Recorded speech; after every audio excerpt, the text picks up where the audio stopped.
Eu tava rodando a internet e eu vi esse vídeo de uma entrevista da blogueirinha com uma moça chamada Rebeca que viralizou por causa da resposta meio inusitada que a Rebeca deu. Assiste o vídeo e depois a gente comenta. Rebeca, uma vogal. R.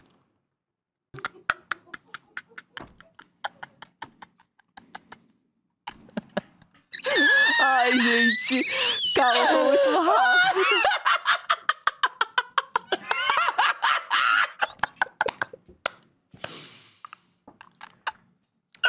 Vai, Log. Ai, você achou muito que ia lacrar. Uma vogal de verdade.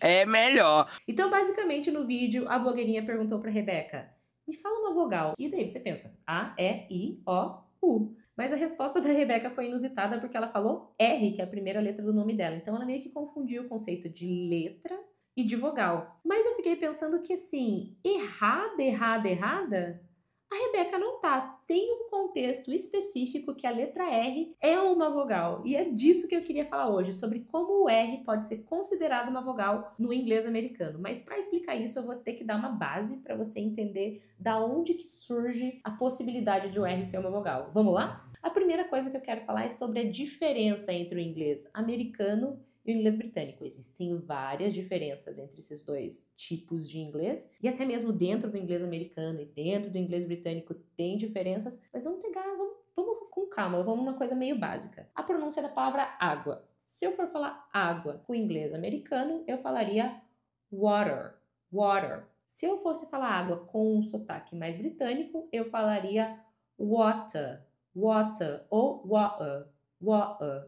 Qual que é a diferença principal que eu quero falar hoje? É a diferença do R no final. No inglês americano, a gente faz um R retroflexo no final da palavra, fica water, e no inglês britânico não, fica water ou water. Não existe nenhum puxado, né, que é esse R retroflexo no final. Essa é uma característica bem marcante para diferenciar o inglês americano do britânico. Obviamente, como eu já comentei, tem outras diferenças. O inglês americano, ele tem esse R depois do som de A, que é o som do schwa. Então, quando o R está numa posição depois de uma vogal e o som dessa vogal antes desse R é um som de A gente vai considerar o R como parte da vogal. É uma vogal única, é uma coisa só. E é como se o R estivesse interagindo com a vogal tanto que ele se torna parte dela. É assim que é considerado. Então, por exemplo, na palavra water, esse som de tudo isso é considerado uma vogal. O som do A e o som do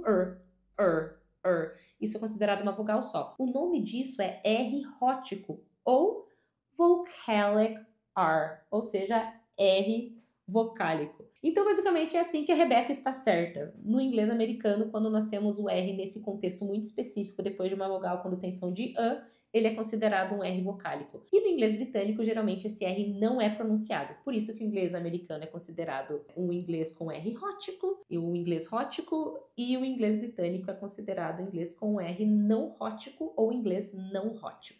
No português, por exemplo, eu falo bar, parar, pensar. Eu puxo o R no final. Só que esse R não é considerado uma vogal. Ele é considerado uma consoante. São coisas diferentes. E no inglês, o R é considerado uma consoante também. Quando que ele é considerado uma consoante? Quando ele está na frente de uma vogal. Então, por exemplo, se eu vou falar rare, restaurant, run, todas essas situações em que o R está na frente de uma vogal, a gente chama isso de consonant R, ou seja, um R consonantal. Mas eu quero pegar uma palavra que vai servir de exemplo para a gente entender que o R, com o mesmo som, pode ter uma transcrição fonética diferente, ou seja, ser considerado um som diferente, um fonema diferente, mesmo que a produção para nós pareça a mesma. Eu vou pegar a palavra regular, que é uma palavra que começa com R e que termina com R. Eu quero mostrar para você a transcrição IPA dessa palavra. O que é transcrição IPA? Todos os sons que são produzidos nos idiomas, eles têm meio que um código, um símbolo. Então, tecnicamente, teoricamente, se você souber como produzir o som de cada um desses símbolos, você consegue falar qualquer palavra que você quiser em qualquer idioma. Se você abrir um dicionário, que nem eu abri aqui o Cambridge, e você colocar a palavra regular, vai aparecer aqui, ó, a transcrição fonética.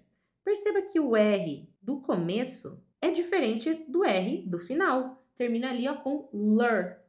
E é só uma vogalzinha, só esse símbolozinho aqui. Esse símbolozinho representa tanto o som do R quanto o som da vogal associada, porque eles viram uma coisa só. Se eu copiar esse símbolo e colocar no Google, que é o que eu vou fazer agora, olha só a resposta que eu tenho aqui na Wikipédia.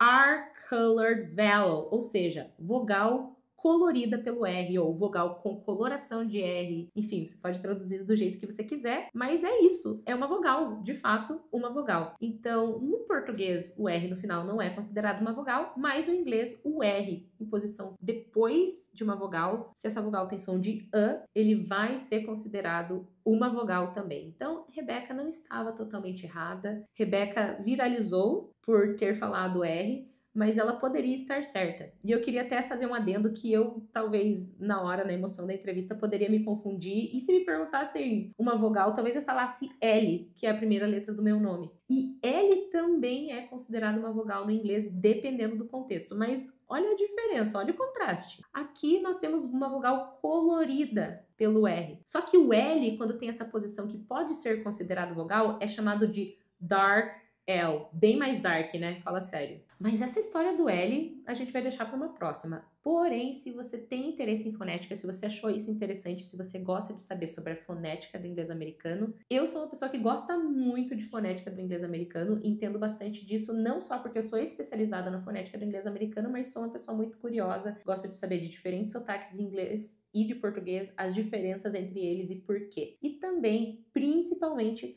o que faz uma fala soar natural? O que é uma fala natural? Eu me especializei nisso e eu ajudo várias pessoas com esse conhecimento a falarem inglês com mais naturalidade, principalmente pessoas que moram nos Estados Unidos e moram no Canadá ou trabalham para empresas dos Estados Unidos e do Canadá e sentem que falar inglês com mais naturalidade ou mais confiança impacta muito na vida delas. Eu trabalho sempre de acordo com os objetivos dos meus clientes, então eu não vou falar exatamente o que eu faço. Eu sei as coisas e consigo ajudar eles com exercícios práticos e com essa parte teórica de entender exatamente como que o inglês funciona e entender o que é natural e o que não é e por quê. Mas eu vou falar o que os meus clientes reclamam e o que eles trazem para mim como demanda. Por exemplo, alguns clientes meus falam: eu queria uma fala menos robótica. Eu queria que o meu inglês fosse mais limpo e mais bonito. Eu queria que as pessoas entendessem com mais facilidade, independente de onde elas são no mundo, o meu inglês. Ou eu sinto que o meu inglês é muito travado e que não flui tão naturalmente e que dentro da minha cabeça ele é muito melhor do que o jeito que sai. Se você se identifica com algumas dessas reclamações, alguns desses desejos, eu posso ajudar você. Eu tenho um time que trabalha junto comigo que trabalha exatamente isso, a pronúncia do inglês americano, focando em brasileiros. A gente não trabalha só com brasileiros, mas com foco especial em brasileiros. Se você quer saber diferenças fonéticas do português e do inglês e como que isso pode atrapalhar e ajudar você a falar inglês melhor, aqui na Speak Pro a gente fala só disso, tem vários vídeos sobre isso e a gente tem um treinamento completo que explica passo a passo o que você precisa fazer